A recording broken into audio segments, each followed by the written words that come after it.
All right, everybody's awake-ish. Woohoo! Let's get some lights on.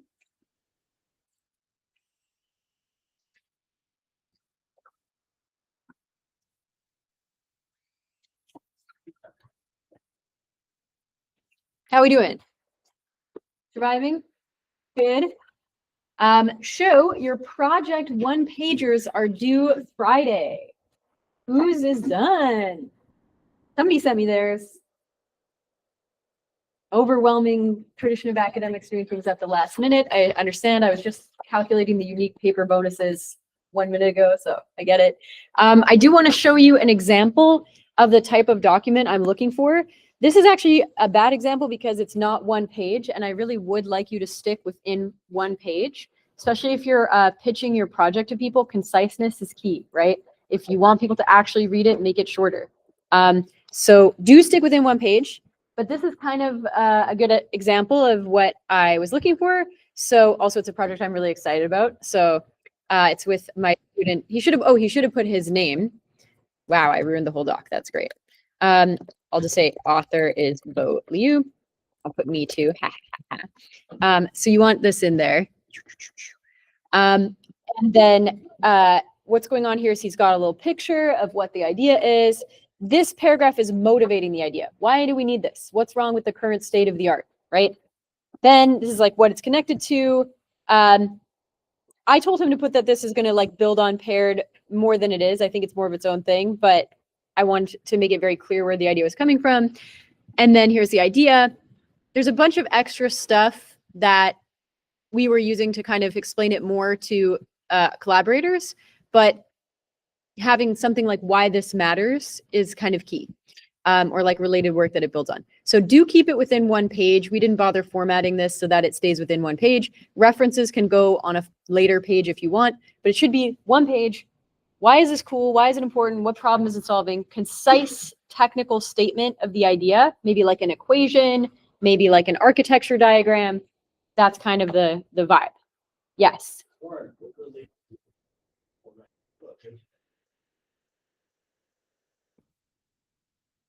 I'm not going to be a Nazi about it, but like try to sorry. Try to keep it to one page. Less is more. Conciseness is key. Yeah. If you do go over one page, I reserve the right to dock you small amounts of points for that at a whim. So just be careful, you know. All right, cool. Any other questions about that? All right, good. Did everyone find teammates and stuff? Some people, one person is nodding. That's not looking so good too. Okay. Remember, there is that project matching spreadsheet linked from various places. If you can't find it, you can post on Ed and I'll post it again. Okay, let's get into the unique paper bonus. I just think this game is so fun. So I'm having fun with it. I don't know if you guys are. So this week, unsurprisingly, everyone swarms to DeepSeek. Very reasonable choice. It's a very impactful paper. This is a best paper winner, so there was quite a lot of excitement around that as well. Although surprisingly, of the two best papers winners, safety alignment should be more than just a few tokens deep got more attention than this one. I think they're kind of equally good for me. I like them both. A lot went to do LLMs recognize your preferences. Surprisingly few went to some of these other ones. We do have a unique paper bonus for Larry Liu and Jack Lee. Who are you guys? Can you put up your hands here in class? All right, best paper winner bonuses. People don't seem to go to class. Okay, no problem. I do think these are both very technical theoretic papers, so that continues to be a winning strategy, by the way. Christina, where are you? So Christina wrote this in, and I didn't answer my email fast enough for. Are you Christina? You're not Christina. Okay, sorry. For me to actually say it was okay and add it to the spreadsheet. So this kind of was sneaky. She got the paper in even though it wasn't even given as an option to other people to read. I'm not going to fight it on this time because I like getting new cool papers written into the class for the next iteration. So sneakily writing in a secret paper is a potential strategy until I crack down on that. If everyone does that, I might have to change it, you know. Okay, so that was this week. This week, was an interesting one. So this was the sort of like language for robotics week. Everyone read SACAN. Unsurprising, also very impactful paper. A lot of people went into thought cloning. Did anyone here read thought cloning because they thought it would be more about like the modern reasoning thing and then become disappointed? No? Okay, no one's gonna fess up to that. All right. Some people read Chelsea's paper. 3 papers were left on the table. 3 more bonuses could have been picked up. So just keep that in mind. And then Shankar, you got the bonus for this week. So yeah. Okay. Any questions about that? Cool. All right. So this week we're going into inverse RL and other ways to learn from humans. So this is going to be providing a little bit of background on this idea of maximum entropy inverse RL, which actually relates very strongly to RLHF and the model used in RLHF, the BTL model. And it's going to be giving you some color that the roboticists have been playing with this model since 1992. And you know, it has a rich history in robotics. The other thing we're going to talk about is you don't even have to use BTL to learn from humans. So I'm going to go back to some early work of mine that does learning from humans with a GAN. And just kind of showing that this topic can be broader than just RLHF in language models. And if you have any questions, please stop me. I hope we have time for lots of discussion. So yeah. Cool. So imitation learning. When we are in reinforcement learning or robotics land, we kind of, I sometimes should talk imitation learning a little bit. Imitation learning is supervised learning on a curated data set of state action data. So in other words, the expert was in this state and they took this action. I'm just going to train on that. I'm going to train to imitate the expert. When we map this term, imitation learning, back to language models, what is imitation learning in language model? Yeah, pre-training. So in language model land, pre-training on a bunch of expert data, human written data, is imitation learning. As the roboticists know, imitation learning has some pretty fundamental issues. So the problem is that you're just copying your data. So what does that mean if the data is going to come from like inexpert humans? You're going to perform poorly, right? So this is a nice experiment where these are the imitation learning methods here on a data set of policies that are not performing that well. And the performance of these environments is low because you're just basically taking the average of the data you've seen. If the data you've seen is bad, you're going to have a bad policy, right? The other problem is resulting policies are brittle, often do not generalize outside of the data manifold that they've been trained on. And what's another way this manifests? I'm looking for a particular phrase or a concept that comes from the fact that when we're training an imitation learning policy, that looks different from when we're sampling from it. Can somebody tell me more about that?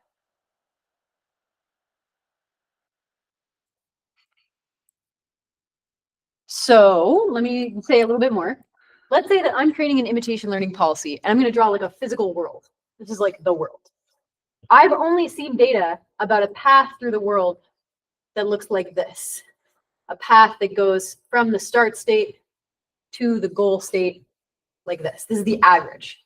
So if I were to imitate it perfectly, I would go like this, right? But let's say, I didn't have that much data or my model isn't that good. So my model makes some kind of erroneous prediction, right? It's a little bit off in its prediction. What happens if it's off twice? So I've made an off prediction, and now I've gone here, which is on the edge of what I've seen in my data. And I have even less support for this region of space. I don't really know what the expert would do here because I don't really see the expert there a lot. So then my error in the next prediction gets even worse. And now all of a sudden I'm over here, which is outside of any of the data that I've been trained on. So what do you think is going to happen?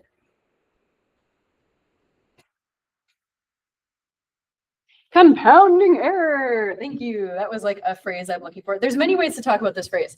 There's also the teacher forcing, train teacher gap, this kind of stuff, right?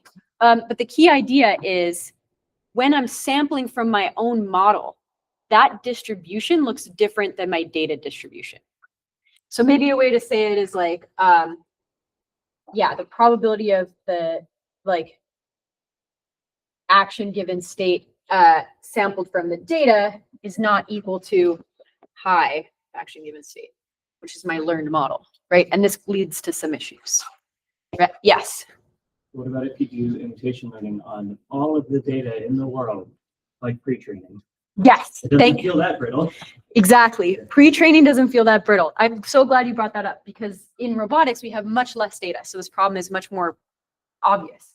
But I would still say generalization, even for large language models, is an issue. And so I'll bring up, some of you who've taken 446 with me may have heard this exact anecdote before. There's actually a tweet that Noam Brown tweeted, which I thought was so succinct way of describing the problem with generalization. And it's basically like, why are LLMs so much better at chess than they are at tic-tac-toe? Has anyone heard this before? Yes. It has to do with like how much people talk about chess online versus tic-tac-toe. Exactly. So people on the internet debate chess strategy. There's all kinds of transcripts of chess games in the tech that LLMs are trained on. So they're very good at that. Tic-tac-toe, a much simpler game that should be easier to learn. LLMs can't really play it because it's not in the text they've been trained on. So this gap of when you go outside the manifold of your data that you've been trained on, your model breaks down, is still true even for LLMs. Machine learning is like induction. It hasn't solved this issue. We can say, if we've seen a bunch of data, we can generalize the pattern from that data, but we can't really generalize in ways that are outside the data. It's still a fundamental issue. Yeah. Yes. Someone says that the remote meeting is Oh, let me fix that. Thank you so much for mentioning that. I am actually in the remote. Oh, admit one guest. There we go. Admit. Hello. Thanks for letting us know. Oh, admit all. Here we go. There you go. Cool. Yanchang, if you're able to sign into the remote meeting so you can admit guests, that would be cool. Yay, hi. Great. Okay. That seems promising. Cool. All right, so that's imitation learning. So with robotics land now, people were thinking, hey, look, when we learn from experts, are we exactly copying their low-level actions? Like if I see someone grab a key and open the door, am I trying to copy their exact path to the key? Or am I trying to copy something more conceptual, right? What do you think we might be copying instead of low-level actions? Yes? Yes, goals, exactly. So we're trying to copy their goals, yes. So this is a nice Tomasello video. We always love Tomasello, of people doing this.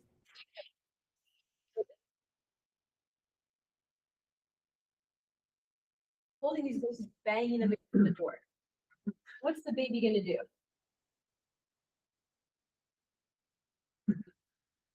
So he not only correctly inferred that the man wanted to put the books in the thing, but he also had the motivation to help. Aww. So yeah, humans are really good at this kind of theory of mind, goal inference stuff. Oh, this guy's trying to put things in a bag, drop something. Oh, I'm trying to reach it, I can't reach it.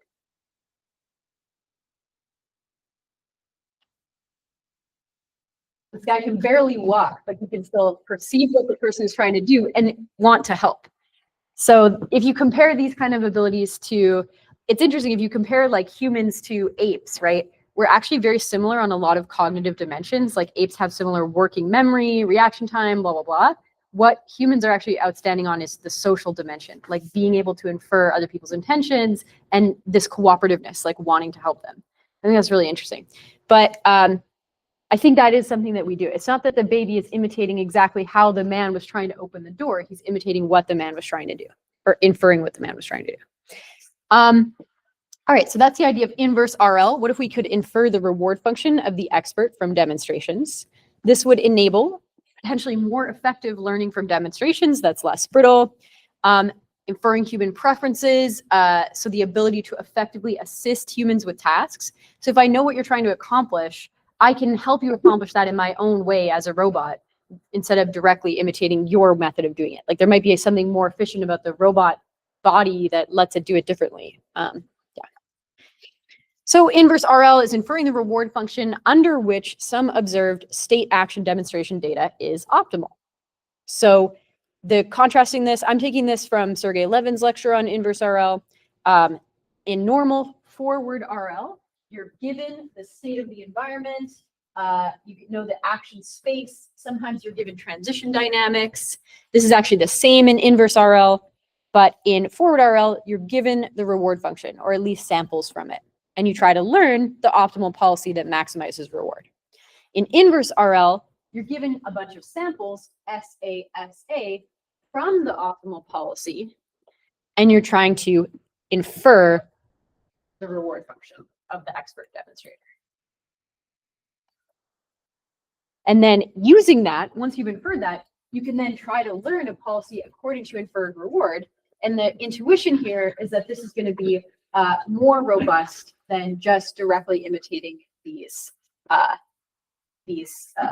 state action pairs. Can anyone tell me why it might be more robust? So we're talking about doing SFT. If I have state actions, I can either SFT a policy that just goes state to action, right? Well, not SFT, but supervised learning, right? Or I can first infer the reward and then train a policy to maximize the reward. Why would I do, and this is IRL, why would I do IRL instead of supervised learning? You did answer one. Anybody else have an idea? Yes? You're less vulnerable to having different tools. So like you might generalize better because your first model might overfit towards the game keep this core. Like, in this case, since you don't really have a given reward, you might be able to be more adjustable to different. That's a really nice answer. So I could parameterize my reward function so that I can learn multiple different rewards, and then I could use that to train like a goal condition policy or something like that. If I do it this way though, and I do model-free RL here, it's still kind of learning one policy for one reward function, but there's another reason. Yes? Does it seem, I would expect it to perform even better if you have some assumption about the correspondence function that you Say more. like, because if it's a just it's the amount of data we can model, but the type of function that is modeled to be, and so the information that it yeah, I'm not sure how we help in one situation do this versus that if you don't have that in life. I see. So you're saying there's still a fundamental issue where if I haven't seen rewards about this region of space, Yeah. it's kind of the same as not having data about this region of space. I like that answer. I think that is true. I think there is something about this picture though that, do you have an idea? You could explore the whole action space. Yes. Yeah. So basically you don't incur this error here where your sampling distribution from your learned policy is different than your data distribution. Like you're correcting this mismatch because in the RL step, you sample actions from your own learning policy. So you correct this like train test gap, this compounding error you get from sampling from your own policy. Now, if your reward function is inaccurate, you know, you're still going to have issues. But to the extent that you're just like the fact that you've sampled something you've never seen before, if your reward function is able to tell you this is not rewarding, then you've at least corrected that issue. Does that make sense? Cool. All right, good. This is going to be the parameters of our reward model, by the way. Should have clicked that in before. All right, yes. Is that only help the learning reward function? Is that only help when you are still like tweaking your policy after you learn, like adopt the expert policy? Yeah, I think it's saying if you're given a data set D, I'm just gonna draw like a little data symbol, I guess, of like state action pairs. What's the best way to use that? So we're saying, I'm giving you some data and you can now train a model. Should you train it just by supervised learning on the data set, or should you do this thing? And does that make sense? Okay. And this actually maps back to your, or to the concepts we've been talking about in language model land, right? Which is again saying like, why would I want to train this inaccurate reward model and then train with RL, online RL against that versus just learn from some data?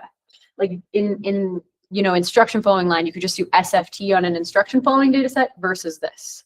So why is this inverse RL idea, which is basically the RLHF idea, a good one? Make sense? Cool. Okay. All right.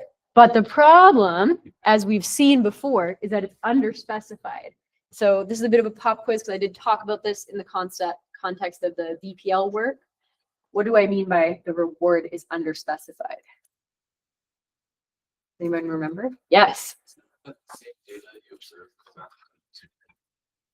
Yes, there are actually infinitely many different reward functions that are going to end up being consistent with the data. So that seems like a problem. So, okay, let's say I observe some behavior of an agent walking from here to here. Where is its goal? Which square in the maze is going to give it a reward? Whoa, is the correct answer. So it could be here. It could be here. It could be here. It could be here. It could be here. Right? So there's a lot of, yeah, possible. Some of the squares. Yeah, I mean, the stuff it walked away from. Yeah. Does that require like some sort of assumption that it has a good policy? Boom. Yes. Okay. So we are going to model the expert as having preferences that it is following and that it's somewhat optimal. Yes. Keep that in mind. Very smart. Okay. So this could mean it's going there, it's going there, it's going anywhere. Actually, I drew this incorrect, or Sergey drew this incorrectly. I don't think you can say that it's going here because it walked past those. Actually, no. You just know it is going here. Sergey. God, I can trust her. You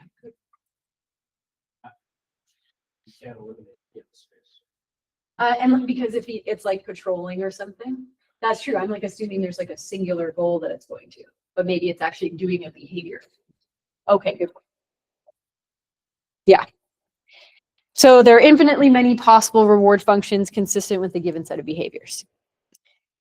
So this stuff has been going on from Peter Abeel, for example, for a long time. This is a 2004 paper that assumed that you could know some features of the reward function f, and then all you have to infer is some weight over those features.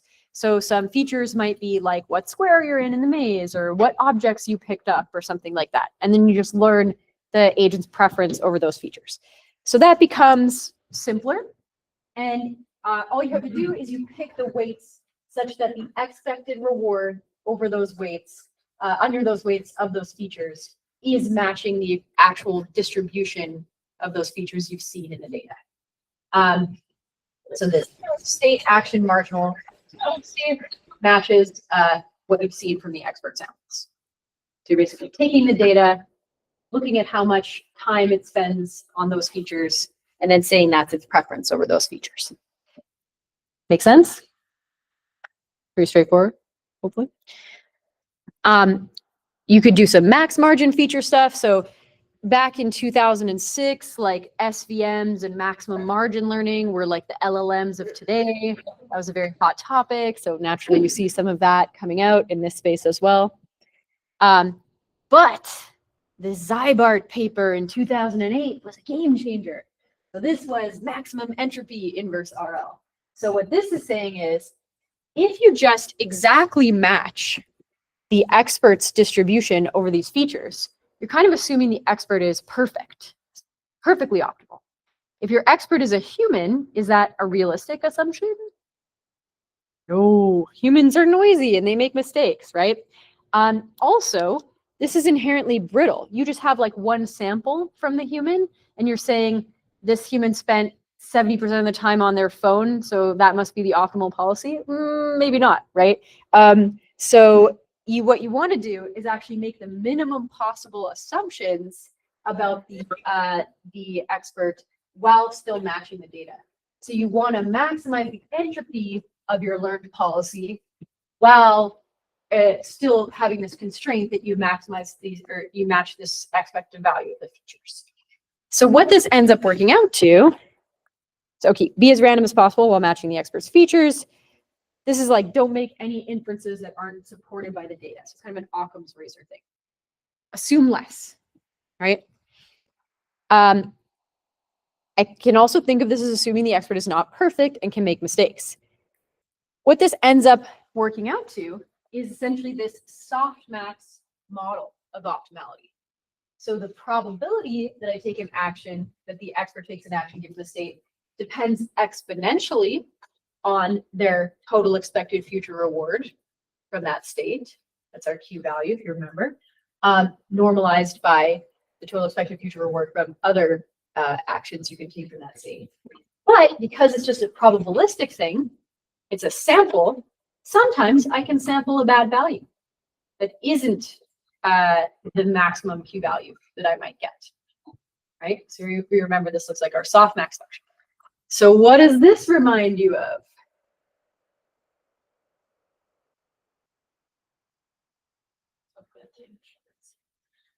Advantage, okay, yeah. So this would be used in your advantage calculation. This is your total expected future reward that you could expect starting at state S, taking action A, and continuing under your own policy.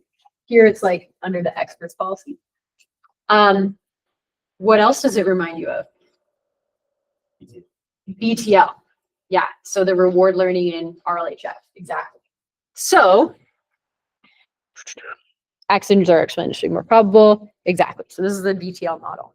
So this stuff has been around, for a while. Any questions about this before I go into some examples of early ways in which this was used? Yes. About why maximal entropy gives us random as possible kind of assumption. Yeah, so it's like if you want to just exactly match the data, then that can be quite brittle. Whereas if you say, I want to have a lot of uncertainty while still matching the expected value of certain features, then that says we're going to assume less. So it's kind of like the classic overfitting example, which I should probably stop using, but I think it's just very intuitive. It's like if I want to make a classifier of like man versus woman, I could memorize like this person's name is Carrie and they are this and they have this middle name and and therefore they're a woman. Or I could just do like height or height and weight, right? So like which is the more general? It's assuming less. Using less information is actually more generalizable. Yeah. Yes. So you're saying like first priority is basically two-way under-identified in the sense that data you have multiple choices and you're solving that part into next entropy, and Yeah. other is the reward part where there be multiple reward that correspond to optimal reward, optimal policy. So it's like two-way.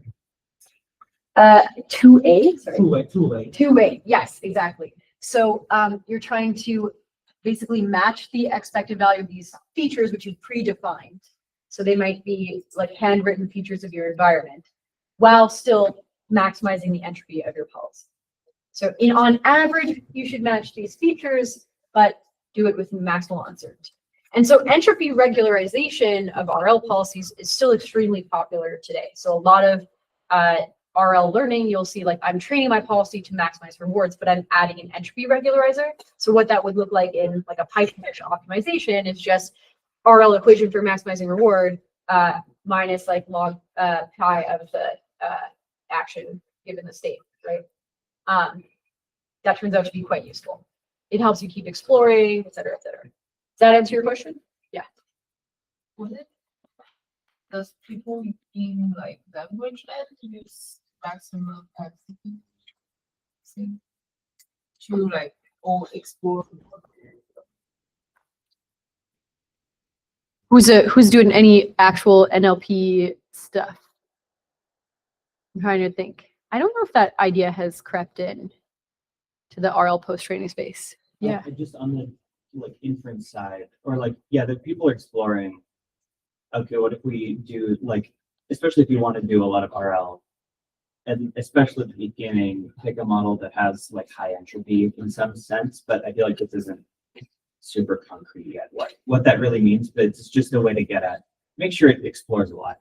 Yeah. Well, you could turn up like the temperature when sampling from the model or something. Right, yeah, but I think these are things on Twitter, so I haven't seen like an actual investigation into it yet, but there's been some people saying like, oh, if we dramatically change the sampling strategy in a way to maximize entropy, then they see some gains. But it feels like model merging, like 2 years ago, was a big thing on Twitter, and then people started to investigate it, so maybe we'll know more soon. Gotcha. Yeah.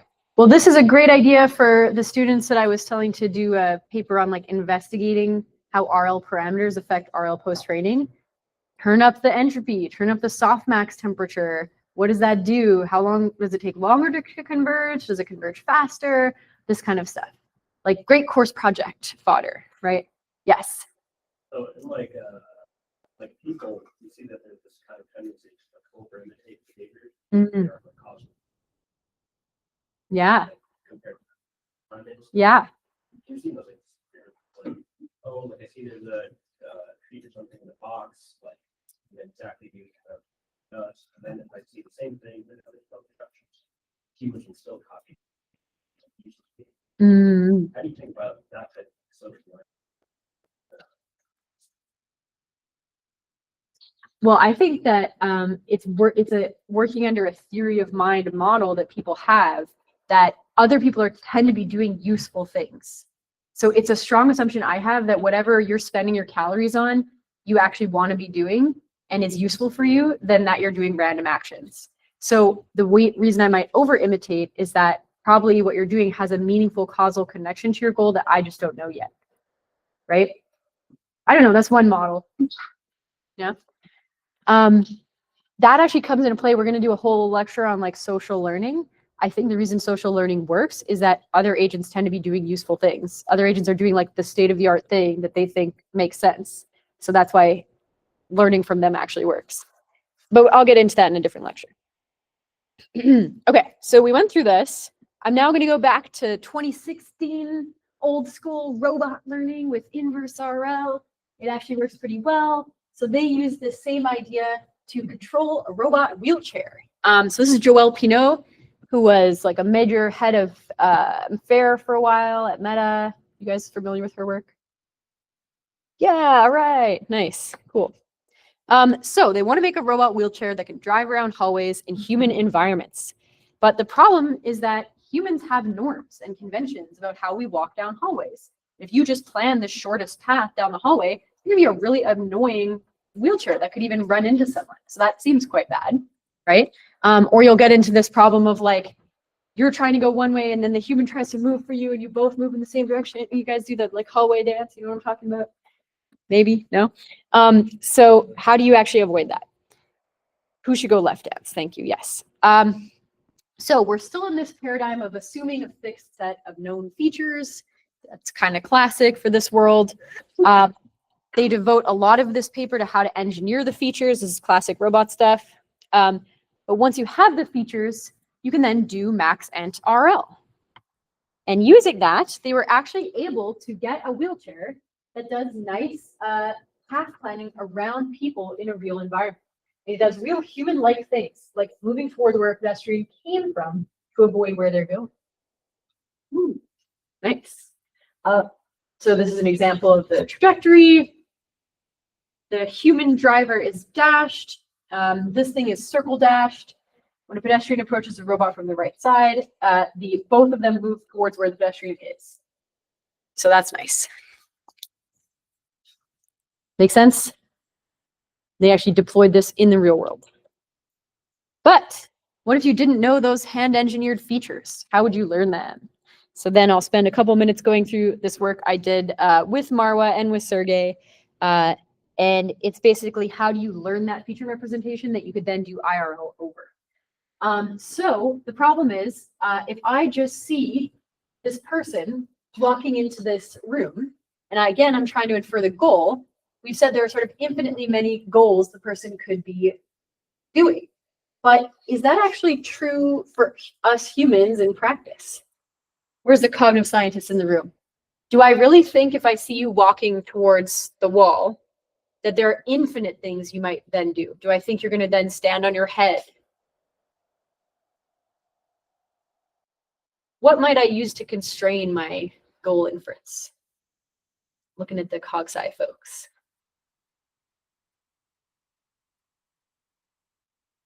I don't know. I mean, Context, the environment, absolutely. What else? Yeah. That they sort of irrational agent that They're rational. does what they want to do. Mhm. They do things that have utility, right? I also have a lot of experience seeing humans in the world. Most of them don't go breakdance in the classroom. So if you started heading towards the wall, I might think, oh, maybe you're like heading for the light switch, right? So that's a thing that people do. Yeah, so we said existing work uses hand-engineered features, but humans have a lifetime of experience interacting with the world that lets us build a strong prior over the space of reasonable goals an agent might be following. I might think the agent is more likely to go sit on the chair or turn on the lamp than just like touch the wall at this point, right?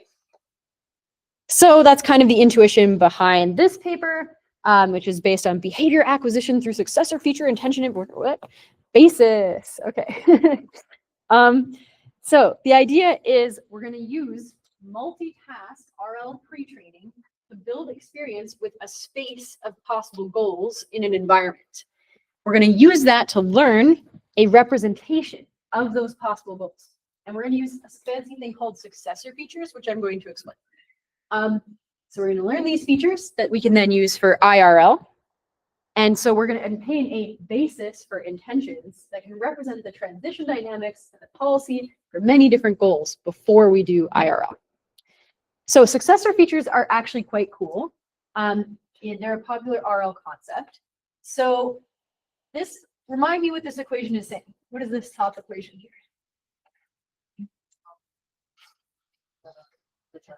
Discounted return, exactly, my Q value. So over many experiences, expected value over many experiences, I estimate what's my reward that I'm likely to get from being in this state and taking this action, right?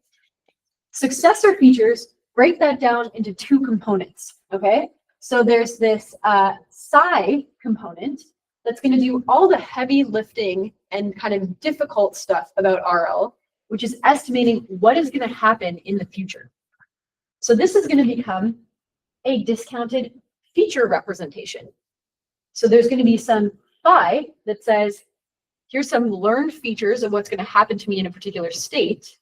And I'm going to estimate my total expected sort of like state occupancy, if you will, over the future. So my future accumulated state features.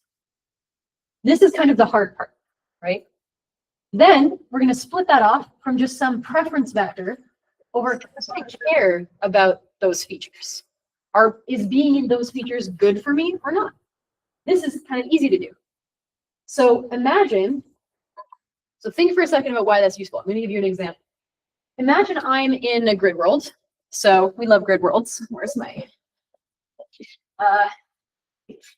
in my grid world, I can pick up either bananas or apples, okay? What this is counting, then a reasonable feature representation might be at each state, I have a phi, which is, did I pick up a banana or an apple? And it can be 0, 0, it can be 0, 1, or 1, 0. It actually can't be 1, 1, because this is for one state. So did I pick up anything and what was it, right? Then I can accumulate that over the future. If I take this particular action in this state and roll out my policy, I'm likely to pick up 15 bananas and 2 apples. How much do I like that? How much do I value bananas and apples? That ends up being my reward that I can expect to get. Why on earth would I bother doing this? As in explicitly separating out this vector of how much I care about bananas and apples from just estimating the reward directly, which is what deep Q learning would normally do. Yes. If you learn 15 types of points, you control of them. Yes. Oh, that's absolutely correct. So what you can do is you can say, look, you know, at train time, my W was I like bananas and not apples. I can now at test time change my W to be the opposite. I don't like bananas and I do like apples. And multiply that with my feature representation, and it will instantaneously give me the value I can expect under that new reward function according to my old policy. Now, my old policy was trained to maximize picking up bananas.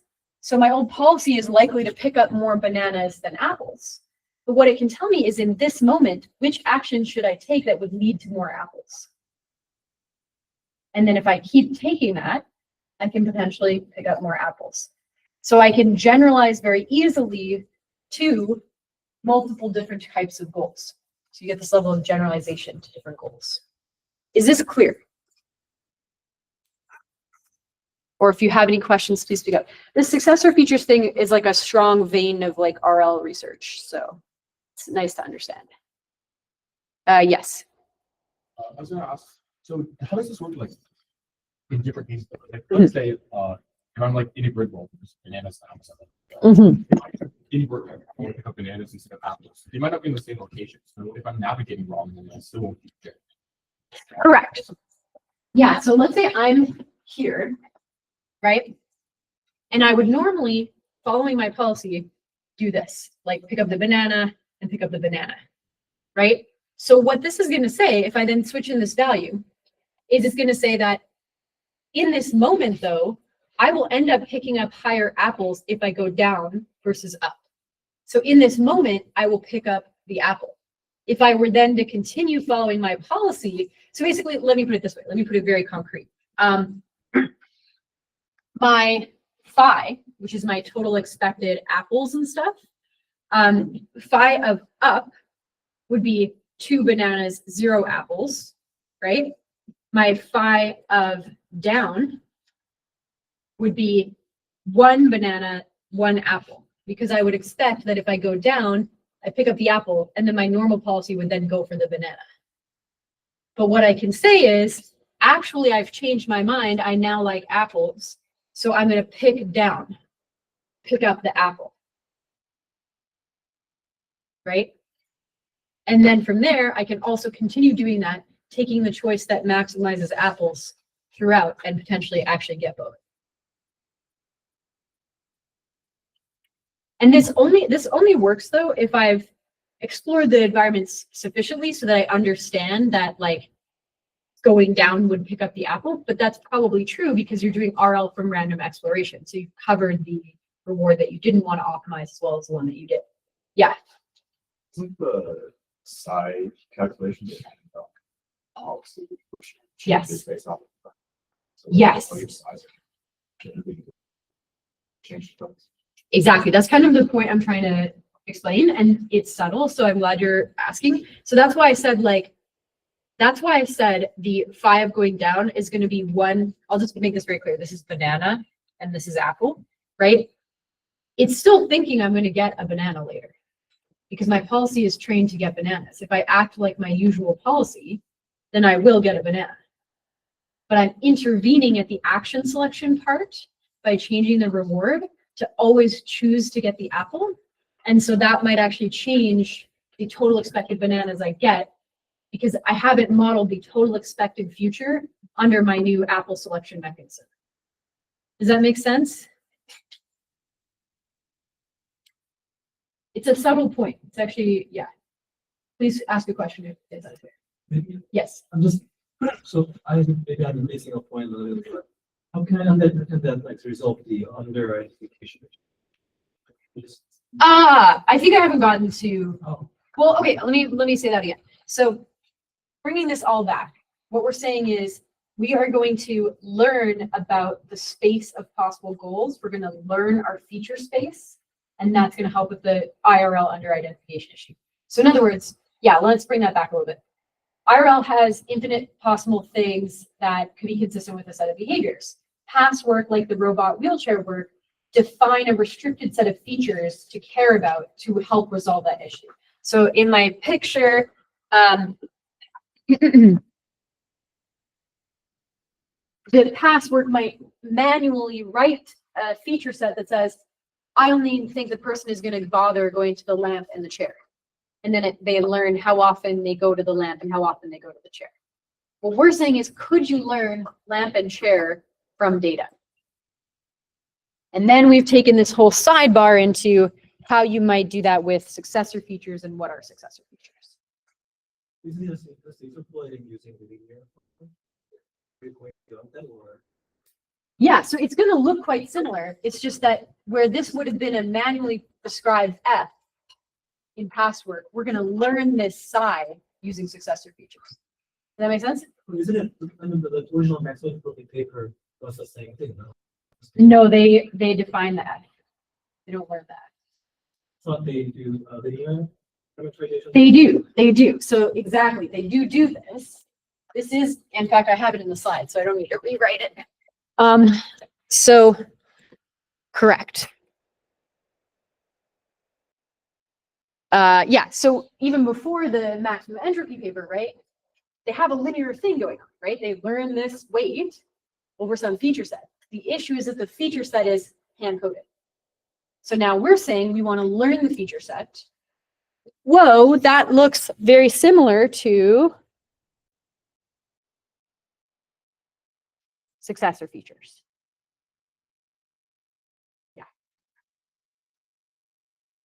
Making sense? Other questions? Yes, sorry, you had one a while ago. Yeah. Are we learning about Yes. So we are.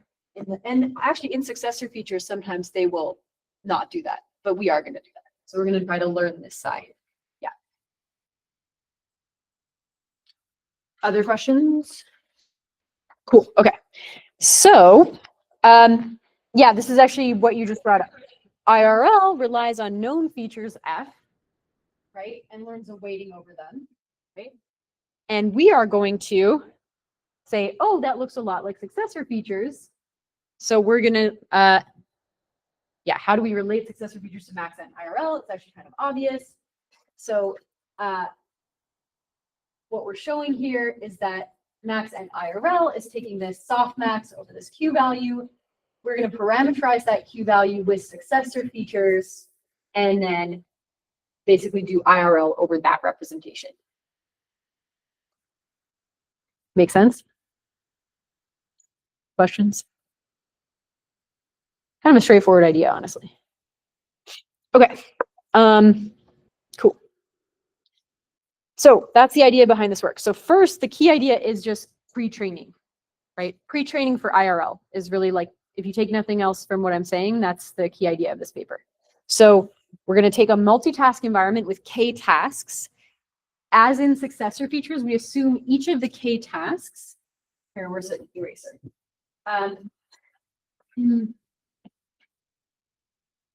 This. So for each task, they share the same transition dynamics. So these are your transition dynamics. But we assume each task has a different R of task K. So a different reward function. So very similar to the apples and bananas grid world we talked about. We're going to use the successor features to learn the features that are shared across all tasks, but different preference vectors W for each task. So we're essentially learning, we're going to sample, you're in the grid world, pick up apples. Then you're going to learn the same phi, but a different W for the apple task. Now pick up bananas. That's going to contribute back to the same phi, but you're going to have a different W banana. Okay? Okay. So then you update that phi to learn a soft Q function. This is how we're actually relating it back to maximum entropy IRL. So in our Q function, how does this look different than our normal Bellman equation?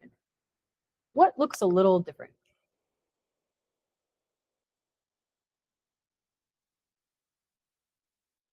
Well, our normal Bellman equation says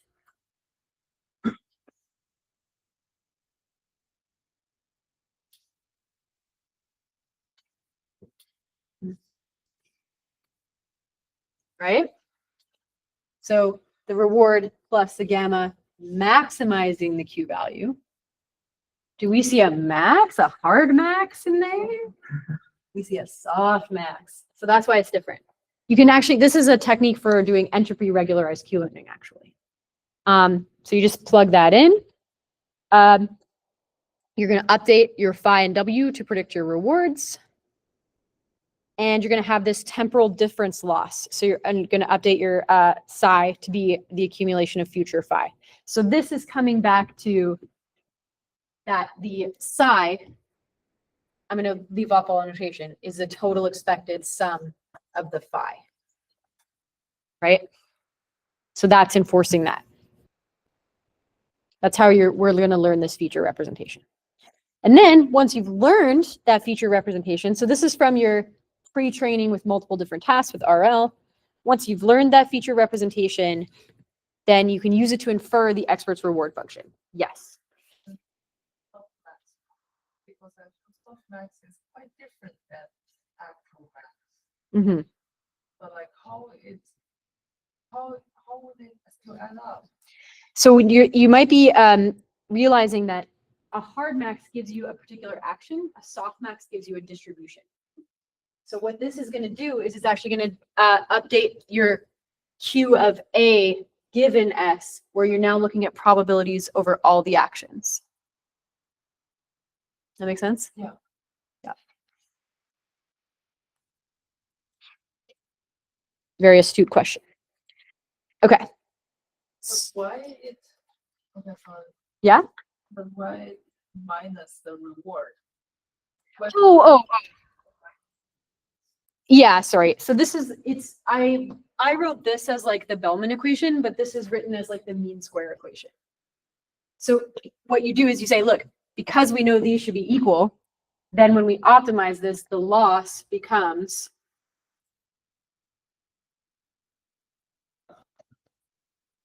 mean squared. Still don't get why the softmax can minus the reward. Okay. Yeah, are you like tiling that to all of the things? Probably. It's like a constant applied to all of them. Yeah. I'm thinking in PyTorch. Yeah. Yeah. Cool. Other questions? Okay.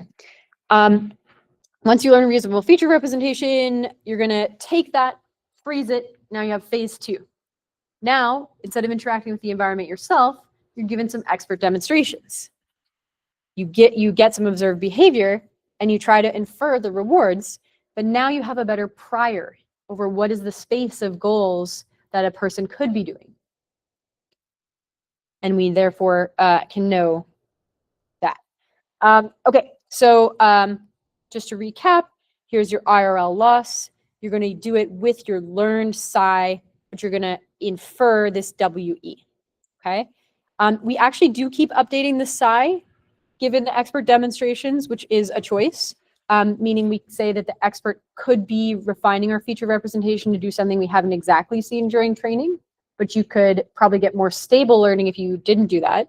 But we wanted to generalize better. And so we do continue updating our feature representation phi. All right, so to put this more high level, which might help, if you're getting a little bit lost in the details of the math, don't freak out. You don't have to do your project on IRL. I think it's good to know successor features, but if you don't want to do your project on that, it's okay. So to recap, the key idea is we're going to do RL pre-training before doing IRL. The RL pre-training is going to let us learn a basis for the kinds of behaviors people might do in the environment. And then we will use that learned feature representation to do the IRL part. which is going to look similar to the prior work on IRL that had a feature representation. So what's cool about that though, is if I've during training seen things like pick up red fruits and stay near the water, my feature representation and my successor feature representation specifically lets me do compositions of those things. So at test time, I could potentially infer a behavior that combines picking up green fruits and staying near the water. So kind of the inverse of this task and this task is as well. So this flexible representation lets me represent those kinds of combinations and inverses. Does that make sense? Okay. And then one of the ways we evaluate is we are going to test have we actually learned the correct reward function. We're going to test the reward we get on the true task, which is picking up the green fruits near the water. And what we see, oh yeah, this is just a complicated diagram. This paper is very complicated, so don't freak out if you're getting lost. We look at which parts of the representation are trained with RL pre-training only. This, the phi, so that's like your underlying representation in the moment of a particular state. The psi is the state occupancy of your policy over time. The W is your preferences. Those are trained both during the pre-training and the IRL phase. And green would be for training it during IRL. This is how the different losses are applied. You can go into the paper if you really want to implement this. But how did it actually work?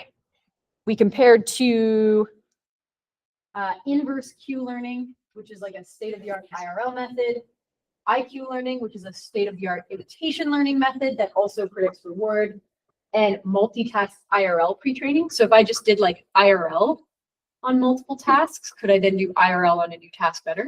Or is it the RL pre-training? And we ablate taking out the pre-training and taking out the successor features and see how well this works on some grid worlds and some autonomous driving environments. And what we see, so the value difference is the difference in the ground truth reward obtained by the expert policy and by the IRL policy. So you want it to be lower is better. Basis is much lower in much fewer demonstrations than IRL pre-training, IQ learning, or IQ. And the reason it's doing this, this is just the expert demonstrations, right? So it's had data that it was practicing in the RL environment before it sees any expert demonstrations. That's why it can learn faster from the experts. It's just pre-training, really. This surpasses the performance of all the baselines in 1/3 of the demonstrations, getting between 2 to 10 times better final performance. It's able to accurately recover the correct demonstrated behavior of the expert. So if the expert is always driving in the left lane, Basis is able to do that, the baselines can't. If this is the distribution of the expert picking up stuff, Basis is the closest to getting that right, so make some mistakes, the baselines don't. Makes sense, okay. It's able to accurately predict true rewards, kind of the same thing. If you ablate the different components, we're ablating the successor representation. So this is Basis. This is removing successor features and still doing pre-training, but you're pre-training with DQN. And this is doing no pre-training, but still using successor features. So you see that pre-training is the biggest contributor to this, but successor features also help, right? Okay, so Basis is using multitask RL pre-training and successor features to build a prior over the space of reasonable goals. This prior lets it accurately infer the reward function optimized by a novel demonstrator with a fraction of the demonstration data. Yes, so many analogies to the RL post-training stuff we've been talking about, right? Your language model is your strong prior that helps you learn better about what the reward function is, et cetera, et cetera. Yeah. Any questions? Yes. The baseline data variance, those use some kind of features or these old I think these are doing representation learning, both of them, yeah.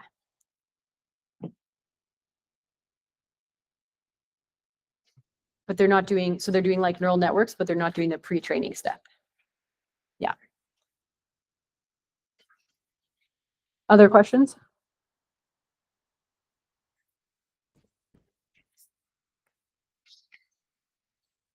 Okay. All right, I'm going to briefly mention cooperative inverse RL, which is a great paper, which you should read. I think it will be an option for one of the future reading weeks. This paper basically says there's a real problem with IRL, which is it assumes that demonstrations come from the optimal policy. But if you're a human trying to show a robot how to do something, do you think you're going to do it as optimally as possible? Or what if you were showing your toddler? What if you were showing your toddler how to tie his shoes? Would you tie them how you would normally tie them?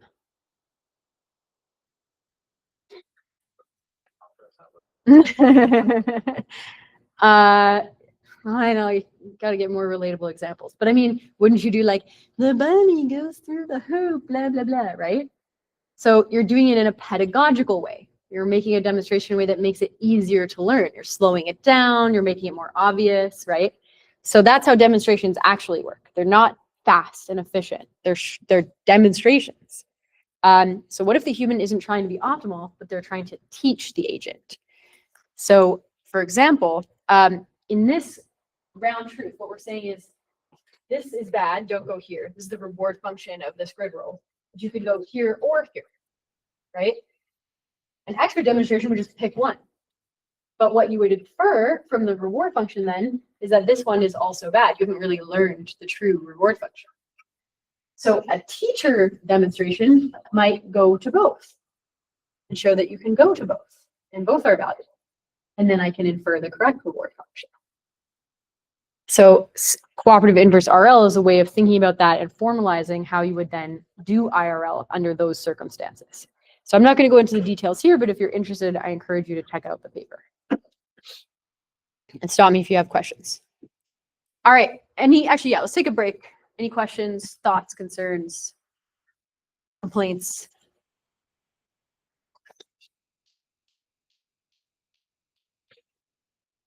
How do we feel about the fact that the roboticists were doing IRL before it was cool? Do we have anything else to say? No? Maybe we should cite some papers before 2022 sometimes, I'm saying, you know. All right, I'm going to go into this other stuff. I think this is cute. It's not super critical that there's not going to be a test on it, but I think it's fun. So this is some other ways to learn from humans that I was doing way back in the day that I actually was surprised by how well this worked with very, very few samples. And I think, again, it shows you the power of representation learning. Yeah. All right. So the pitch for this work is ML systems should obviously learn what people want to be useful to us. Seems like an obvious point. And also for AI safety, right? So if we don't actually learn what people really want and we optimize some pseudo reward, we get, what is this? Why am I showing a bunch of paper clips? Somebody tell me the paperclip thing. Who wants to talk about it? Okay, I think he was first. Yeah, go ahead. Tell the AI, hey, you're in charge of my paperclip factory, maximize your paperclip output. So bulldoze is all this is for paperclip mics. Yes. Yeah. The idea is if you have like unfettered optimization of an imperfectly specified goal, like you tell an AI to make paperclips, it's going to melt down the entire world and incinerate all humans to get the materials in their body that it can use to make paperclips. Because you didn't factor in that you should not kill humans when optimizing the paperclip factory. So that this is kind of like an exaggerated AI safety risk, but it's actually kind of true, right? RL, for example, just optimizes the goal. If you don't tell it not to melt down humans, there's nothing that would say it shouldn't, right? So that's the AI safety risk. So we should learn to learn what people want. Oh, I forgot. Before I go into my own work, I'm going to give you a little bit of background on some early learning from human feedback work. So this Tamer work was pretty cool. They had an agent that's trying to complete some task, and the human can give positive and negative rewards by pressing 2 buttons while they watch the agent. Can anyone see a difficulty with trying to learn from that type of feedback? Think carefully about how this actually works. A human is watching in real time the agent do some behavior, and then they try to press a button to say that was good and that was bad. Yes. Aside from like the input to like or like reaction time. And there also an issue with like the same sort of thing with like the behavioral idea where like it's harder for you to decide good or bad than it is to decide pairwise, which is better. That is true. Both are true. So you actually hit on the thing I was poking at first, which is reaction time is a big problem. And that's what this work does bother to address. But what this work doesn't bother to address is, are humans actually good at giving absolute feedback, like this is good and this is bad, versus comparisons? So the comparison work that led to BTL, RLHF, like the deep reinforcement learning from human preferences, comes after this work. Yeah, but this work is saying they can press buttons. They, again, use that to learn a human reward model. So again, similar to the deep RL from human preferences idea. But the key issue they try to address is this reaction time thing. And then they train on using RL on the inferred reward model. So this whole picture of how do we learn from human feedback, deep RL, is a lot of what deep reinforcement learning from human preferences did, right? But in 2009. Right? So I think it's like, maybe I'll go on a little bit of a rant here, which is, I think if you're, who's like a first year or second year grad student? So a lot of us, or an undergrad. Right, a lot of us. Like for some of us, we're just getting into research. We're like, how do we publish a really impactful paper? Like something like GANs seemed like so amazing. How would I come up with that idea? The more you dig into the literature, the more you realize that every paper is very incremental on the work that has come before, right? So if you look at deep RL from human preferences, how many citations does it have? 5,000 citations, 3,000 citations, I don't know. Almost the whole thing is in this paper, right? So it's like the things don't come out of the ether, right? People are working in the space, they're developing a familiarity with the literature, they're learning about what's been done, they have a good idea on top of that that suddenly works really well, right? So it's a good thing to not be intimidated, right? Is that a helpful rant? Good. Okay, I got one thumbs up. Love it. Okay, the key idea that this paper deals with is to spread that button press reward over past time steps according to this particular distribution, which looks like human reaction times. So they went back to the psychology literature. They said, how do human reaction times look? What is the distribution of human reaction times? This weird formatted non-LaTeX figure is from like a psych paper. And they said, this looks like a gamma distribution, or maybe the psych paper did. And so they said, okay, I'm going to do credit assignment for my button press according to this gamma distribution, and then learn from that reward function. So this was a nice piece of work. Questions about that? Okay, let's go into this one. This one was mentioning was like a fun paper learning from, yes. Yeah. How is the reaction time correlated to the reward? So we're assuming the human is giving us our reward. The human is watching the robot do some movements and pressing a button. Either I like it or I hate it. They can press 2 buttons. But if the human presses a button at time step t, what behavior are they talking about that they actually liked? Right? And what this is saying is that there's a delay between when the behavior happened and the average reaction time. And so what this is saying is, in fact, there is no way the human is talking about the behavior that exactly happened at time step t. It has to at least be this much of an offset. Does that make sense? Okay. Yeah. That makes sense. Any other questions? Yeah. So handles the independence, like something actually that if you're doing more than So this is saying that I think they're learning R of AS. So it's saying it is conditioned on the state. So like how good your action is depends on what state you were in. So if you were in like a terrible state, there's not much you can do. Yeah. Make sense?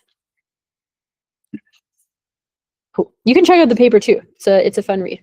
All right, I'm going to breeze through this because we're almost out of time. This was some fun work. Again, I did on a different Google internship. Again, on the same team. So this Magenta team on making music and art using machine learning, which still exists. And the people involved in that did VO eventually, which you might have seen is like really good image model. Yeah. Yeah. Fan of VO in the back. A lot of the same people. There's other people too, but yeah. So human feedback for doing music and art generation seems like a good idea because the quality of art is subjective. There's no good objective metrics. Mean squared error does not describe better art. This is the GAN adversarial loss, does not get you a more creative story or a more beautiful song. I was arguing this back in, when was this from? 2018, I think. I still think there's a problem today, right? Like when we do video generation and stuff, it's just sampling from the distribution. There's not a lot of like preference fine tuning. I think that could be like a very interesting emerging area. If you guys want to do RLHF for vision models, that would be the dopest project. I don't know if you could do it in the scope of the course, but that'd be very exciting. Oh yeah, I made this design in 2018. Do you still believe it? Somebody argue with me. I love that. Why are we generating? Why do we care? Ooh, great. Why do we like Leo? You don't. But I mean, it's like a new technology, right? Isn't that inevitably going to say, let's go back and get some horse-drawn buggies? Like, Oh, I think the Some difference is. people are not good at drawing because they want to have an art. they want to make art and they can't draw. Okay, what else? Let's just have a good argument. We don't have to get through this. Yeah. Did anyone else want to comment on that? Who likes VO and image generation models and thinks they're fun and cool?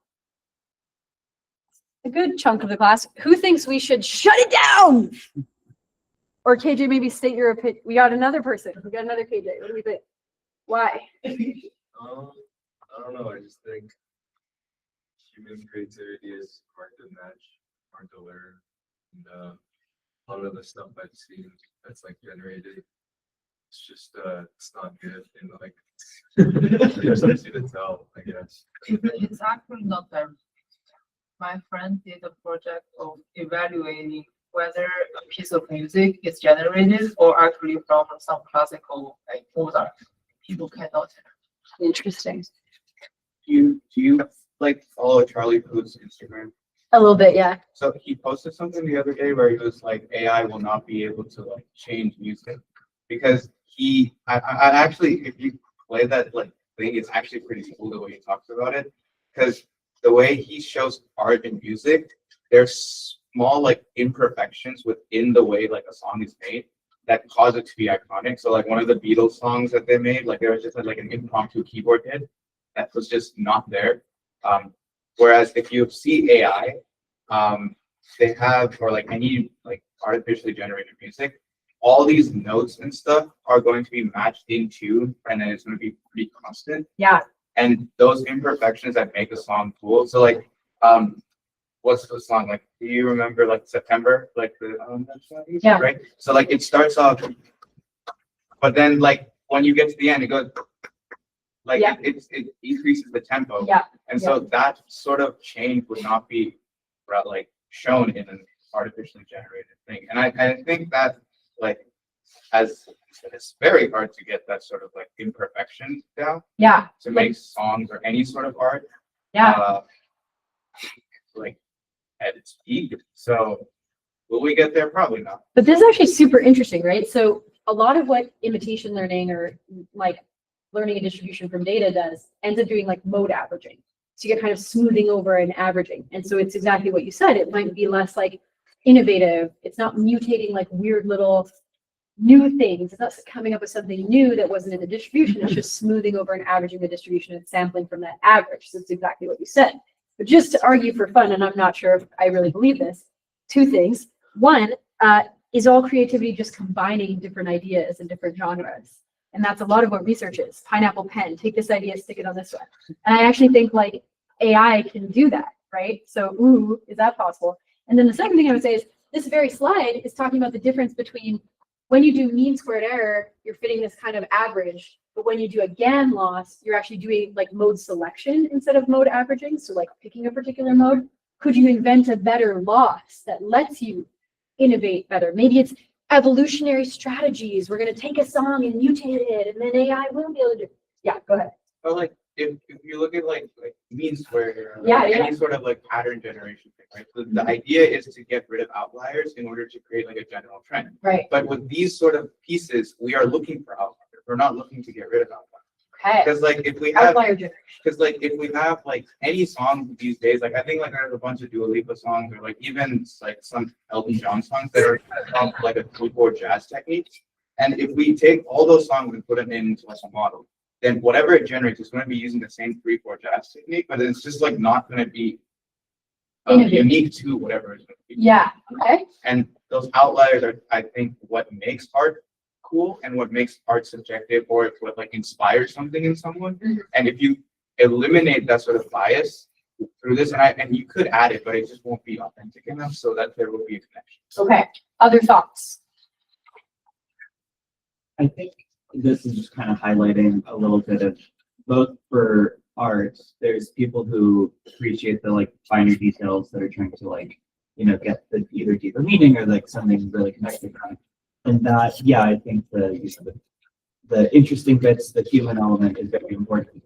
But based on like if you want to be a little picky about it, like the careers some artists have had just frankly using like GarageBand beats, like not everyone's looking for full innovation all the time. And I'm not putting a value statement on that. I'm just saying like based on the number of Sora 2 videos I get sent by my friends already on Instagram, like they're making their way through all the, like these things are clearly becoming very popular, and I don't like that, but I think it's just something we're going to have to deal with. But also I think on the creation side, right now these things aren't autonomously creating. Like there's still the human element of like directing that. So whether or not that's like enough yet remains to be seen, but there's still some noise there from the actual person using the tool. Once there's a fully autonomous system just making infinite Spotify music, I don't know. What's Vibes? What? Isn't it this Facebook social media feed that's entirely Yeah. AI The generated? TBD Lab's first big release is slot feed. Yeah. Has anyone used Vibes? Maybe too shameful to admit. No. I didn't know it was fully out yet. Okay. Just to add on to that, Yeah. I would say that maybe one of the reasons why, like, if we are shifting towards that sort of thing where it's like a lot of the things are not that innovative in terms of like the way music is created. But I think that's more on the way like society is changing in terms of like what their standards are. Because like back in the, I like music a lot, so I'm very passionate about this. But like, if you look back in the day with like the way Michael Jackson or Prince sang, like the way their voice was like highlighted in songs is different than the way voice is highlighted right now in songs. And with auto tune and everything, it's just like our standards, I feel like have dipped. And yes, if like in 10, 15, 20 years, we're looking for like a certain type of song, then yeah, I think this one would definitely be able to pump out like music that gives you that sort of similar pattern every single Yeah. time. But then like that one thing that just stands out to you, I don't think it's real. I think, yeah, I've heard a similar argument from a colleague who is a really good writer, saying that LLMs writing so much of academic papers actually now is actually going to push the frontier of human writing, because we'll have to be that much more interesting and innovative and sound better than the LLM. Arguable, right? We could talk about it.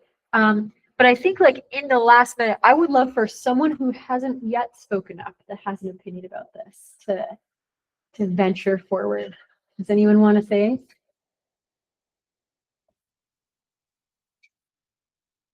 This is very open-ended. Yeah. Oh, go ahead. I have an opinion, like, this is just similar to what happened with the like camera. So like people argue about, oh, this photography is ours because you just copy paste what happened at that moment. I think it's the same thing. Like LLMs also, like for example, if a like kid at this age, like 6 or 7, and they start to read papers that is generated by LLM, eventually everyone will be like LLM. It's not like a speak like LLM. It's not a good or bad thing because there's still people that can find an angle that make it new, and we just don't know. So like the society is evolution. We just don't know. Like I don't think it's a good or bad thing. The technology is always a good thing. Like that's why we are creative to be like have more technology. So yeah, I think it's quite like a subject. Makes sense. And Carrie, I will call on you if no one else wants to talk. Does anyone else who hasn't spoken up want to say anything else? We'd love to get everyone participating and get your thoughts. So. And I'm willing to wait an uncomfortably long time. All right, well, maybe if we have more to say, we can post it on Ed too. But thanks everyone for your thoughts. I really appreciate having that discussion. If you're curious about the rest of this, I'll put the slides up. The punchline is with like 60 samples, we can transform how a model generates data. So they'll be up posted if you need to go. Yeah.